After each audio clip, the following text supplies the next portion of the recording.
हरियाणा के मुख्यमंत्री के तौर पर एक बार फिर से नायब सिंह सैनी ने शपथ ले ली है। आज इस वीडियो के जरिए मैं आपको बताने जा रही हूं, क्योंकि एक बार फिर से हर कोई नायब सिंह सैनी की बात कर रहा है। नायब सिंह सैनी का बैकग्राउंड क्या कहता है, उनके परिवार में कौन कौन है, उनके बच्चे क्या करते हैं, और पत्नी के बारे में भी बनाऊंगी जिन्होंने चुनाव भी लड़ा था। अब देखिए, हरियाणा के नए मुख्यमंत्री नायब सिंह सैनी बन गए हैं। हरियाणा में बीजेपी ने चुनाव जीता और तीसरी बार बीजेपी की सरकार यहां पर आ गई। अब उनके परिवार की यहां पर मैं बात करने जा रही हूं। और सवाल यह है कि क्या आप जानते हैं नायब सिंह सैनी के परिवार में कौन कौन है, उनके बच्चे क्या करते हैं, पत्नी ने चुनाव भी लड़ा था। शायद ये जानकारी आपको नहीं होगी, इसीलिए इस वीडियो को आखिर तक आप जरूर देखिएगा।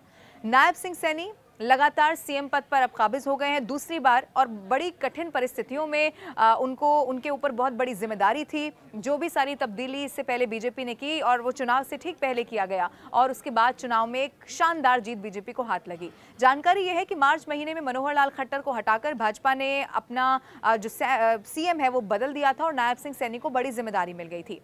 अब नायब सिंह सैनी, जिनके बारे में बताया जाता है कि वो मूल रूप से कुरुक्षेत्र के गांव मंगोली जाटान के रहने वाले हैं, लेकिन 60 के दशक में उनका परिवार अंबाला शिफ्ट हो गया था। अब परिवार अंबाला के मिर्जापुर माजरा गांव में बसा, और नायब सिंह सैनी ने उत्तर प्रदेश के मेरठ की चौधरी चरण यूनिवर्सिटी से लॉ की पढ़ाई पूरी कर ली।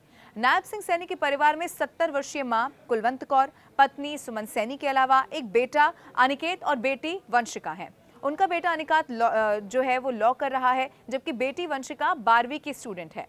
साल 2000 में नायब सिंह सैनी की शादी अंबाला के नारायणगढ़ के सैन माजरा गांव में हुई थी, और उनकी पत्नी का नाम सुमन है, और वो भी राजनीति में सक्रिय हैं। इनफैक्ट मैं आपको बता दूं कि वो तो चुनाव भी लड़ चुकी हैं। साल 2022 में सुमन ने भाजपा के टिकट पर जिला परिषद का चुनाव लड़ा था, हालांकि वो जीत नहीं पाई थी। अब मौजूदा समय में वो भाजपा महिला मोर्चा की अध्यक्ष हैं। और नायब सिंह सैनी के परिवार के बारे में बताया जाता है कि उनका एक भाई भी है जिनका नाम चंदन है।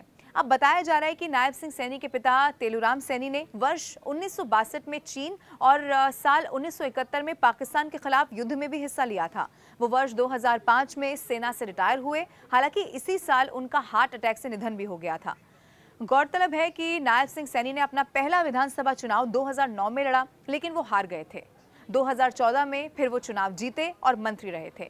बाद में कुरुक्षेत्र से वो सांसद भी बने, और फिर सीएम के पद तक वो पहुंच गए। और अब ये दूसरा मौका है जब हरियाणा के सीएम चुने गए हैं। उनसे पहले मनोहर लाल खट्टर, भूपेंद्र सिंह हुड्डा, ओम प्रकाश चौटाला, भजन लाल, बंसी लाल और राव बीरेंद्र सिंह यहाँ के सीएम रह चुके हैं। इसीलिए एक बड़ी जिम्मेदारी के तौर पर नायब सिंह सैनी के लिए देखा जा रहा है। लेकिन अब उनके पास ये पूरा कार्यकाल होगा, और जो वादे इससे पहले चुनाव प्रचार के दौरान जनता से किए गए, अब उन्हें पूरा करने का समय आ चुका है।